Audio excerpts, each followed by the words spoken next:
Cheers! Hello everybody, welcome to a new episode of Hospitality Secrets Podcast. Your daily storyteller host Paul Sfârlea here. I'm super excited to welcome you to a new episode. This time I just had a coffee. Guess where I am today? Exactly, I'm in the car. I'm driving to the office, rainy day today, but can't wait to go to the office. I'm preparing some nice surprises. You'll see in a few days, you will see, and I will tell you more in the podcast about the surprises that I'm preparing, and I'm hard working together with my associate Biro Mihai and Brigada. In today's episode, I would like to talk to you a little bit about the projects that we are doing, and actually it is the system, three-step system on how to deliver memorable hospitality experiences to your guests. Either you're organizing an event, either you are running a bar or a restaurant. There's a three-step process on how to deliver memorable hospitality experiences. So we worked a lot. I'll tell you in a few moments the backstory and everything. We worked a lot to develop this three simple steps process to do it. So if you're curious, see you after the intro. So the big question is this: how can we, the hospitality industry, present or future entrepreneurs, offer memorable hospitality experiences to our guests in a way that our staff is happy and the business is profitable and sustainable? This is the question, and this podcast will try to give you the answer. My name is Paul Sfârlea, and welcome to Hospitality Secrets. Welcome back. I hope you are interested in the process that I want to share with you in this podcast. We worked a lot of months just to put all the details together and find the perfect steps in order to create a memorable experiences to the guests. If you remember, if you listened yesterday's podcast, if you didn't listen it, my advice would be stop this podcast, go and listen yesterday's podcast, because this podcast is somehow a continuity from the yesterday's podcast. And I was saying in the yesterday podcast that I was delivering trainings, and I learned the process, the first two steps that you need to understand and improve in hospitality industry, which are the products and the services. So I was delivering trainings after I learned this process. I was delivering actually hundreds of trainings per year in the whole country, trying to teach bartenders and bar waiters and the managers and the owners how to improve their products and improve their services in a way that their guests will come back.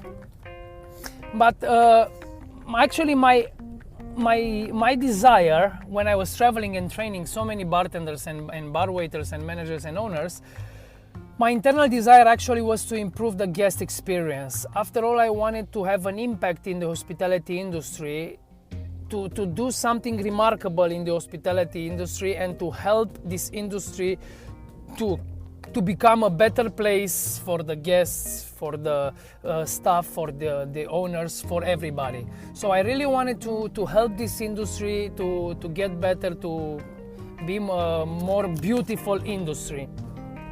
And I felt that just the products and services, if you just improve the products and the services, you are doing the same as your competition is doing.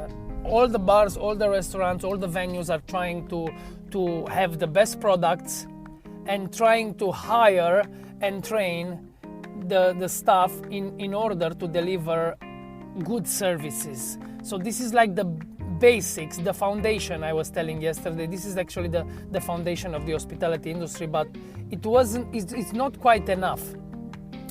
While I was delivering trainings a few years ago, I was thinking to start my own bar consulting agency.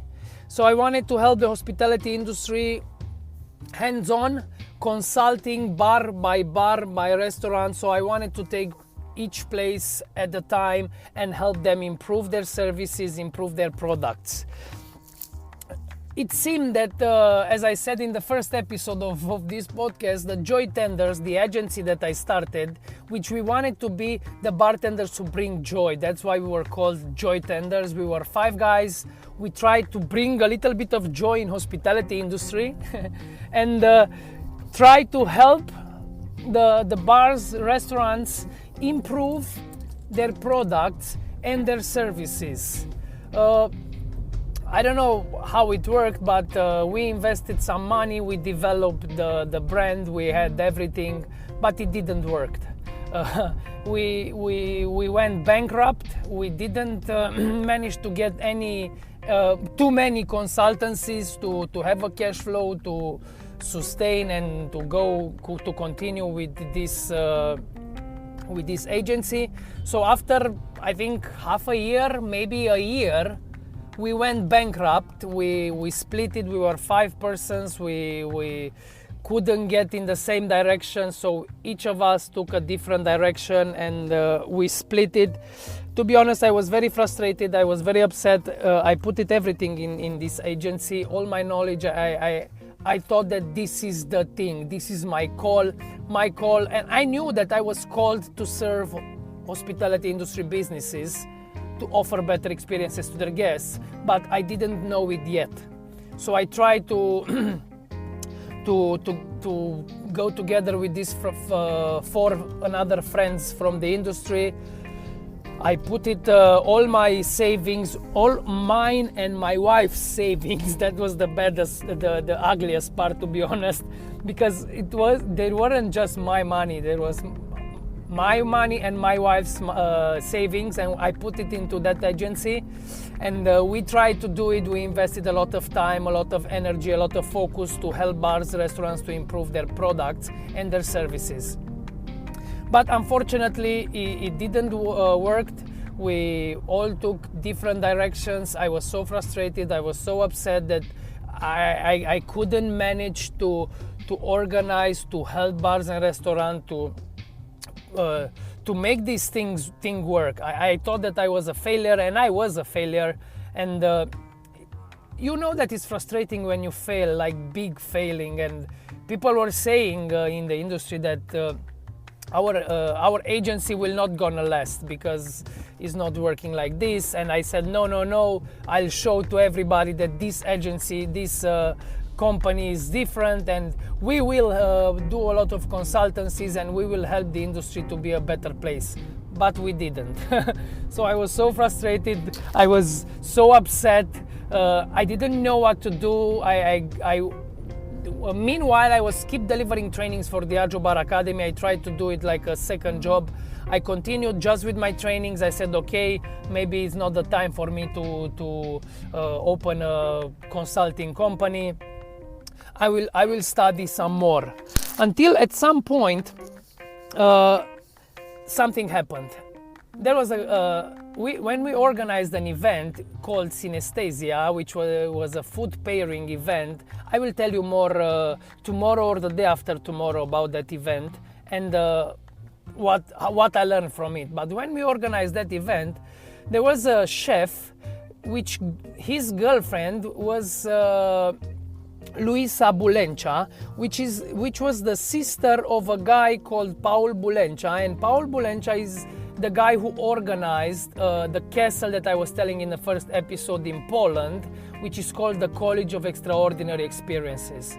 The purpose of this castle was to gather all the experienced designers, the best experienced designers around the world, and to put them in a 13th century castle in Poland for 4 days, where they would learn and create a lot of experiences. So it was a castle about how to learn experience designing and how to design experiences in a memorable way.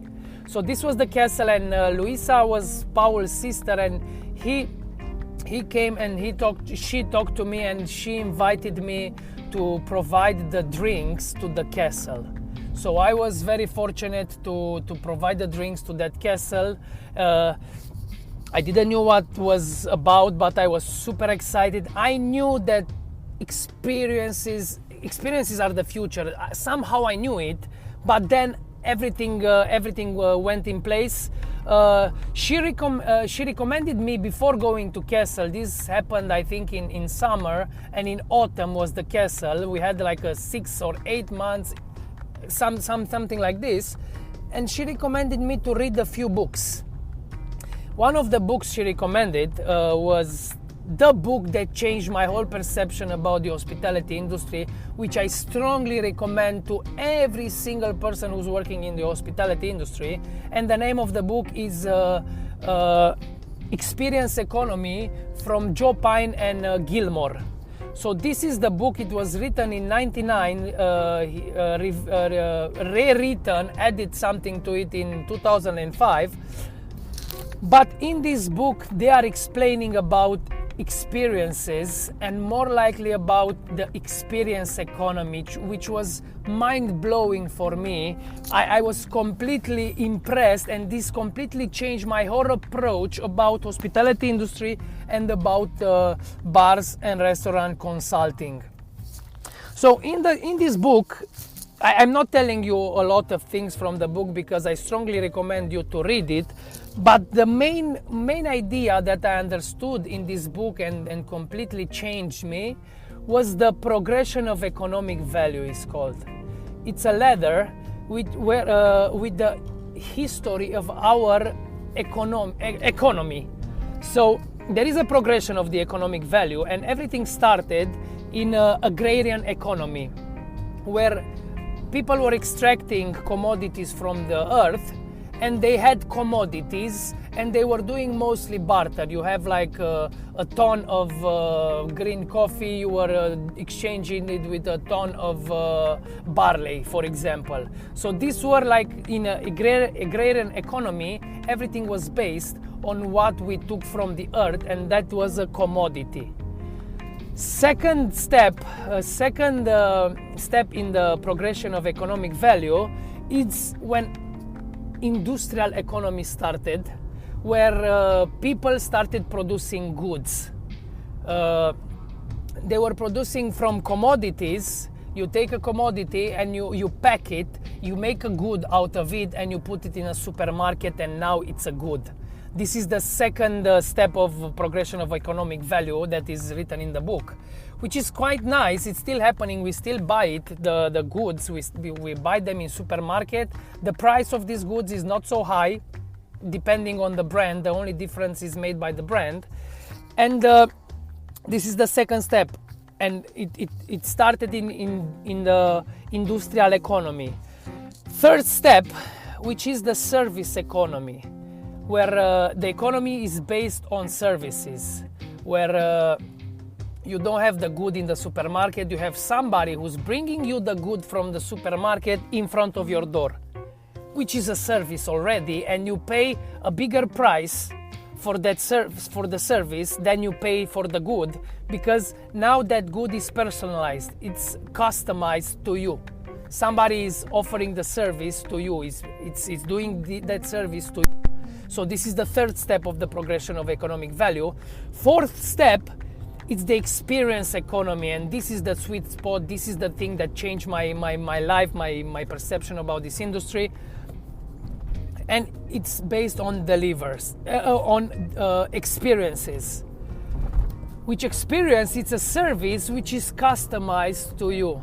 Experience is actually memorable. And let me give you a better example on this progression of economic value. You will find it in a book, the same example. It says coffee. Everybody is familiar with coffee. We, hospitality industry, are very, very familiar with coffee. When coffee is a commodity, you take it from the ground, like 50 kilos of coffee costs around $1 or $2. Green coffee, a commodity. Second step, when you transform that coffee in good, you take 100 grams, you pack it, you put a brand on it, and you put it on the shelf in the supermarket. Now 100 grams of coffee costs around $2 because it's a good, the price is higher.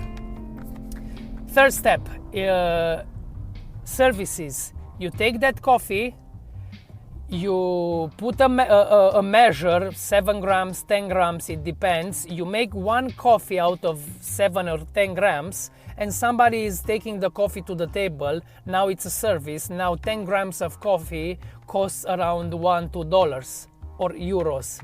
So now the price is much higher because somebody is bringing that coffee ready, done, at your table, and you just drink it, you pay more for it.